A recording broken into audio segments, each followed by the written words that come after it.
আজকে আমি যাবো আমার এই দিদির মেয়ের জন্মদিন অনুষ্ঠানে। চলো। তাই সবার প্রথমে রেডি হয়ে পড়লাম, তারপর আমার মাকে সঙ্গে নিয়ে বাইকে করে চলে আসি মেসার স্টেশন, তারপর সেখান থেকে টিকিট কেটে চলে আসি প্ল্যাটফর্ম, তারপর ট্রেন আসতে ট্রেনে উঠে পড়ি, এরপর চলে আসি বাগনান স্টেশন, সেখান থেকে চলে আসি বাগনান বাস স্ট্যান্ড, বাসে উঠে এই প্রাকৃতিক দৃশ্য দেখতে দেখতে চলে আসি আমরা আমতা বাস স্ট্যান্ড, এরপর এখান থেকে টোটো ধরে নিই, তারপর টোটো থেকে নেমে আমরা দুজন হেঁটে হেঁটে চলে আসি দিদি বাড়ি। 2000 years later.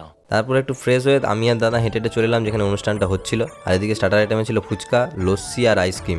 আমি এদিকে ফুচকাটা খাচ্ছিলাম আর এদিকে দেখি কেক কাটা শুরু হয়ে গেছে। কেক কাটা কমপ্লিট হলে আমরা খেতে বসে পড়ি, আর এটা ছিল মেনু কার্ডটা।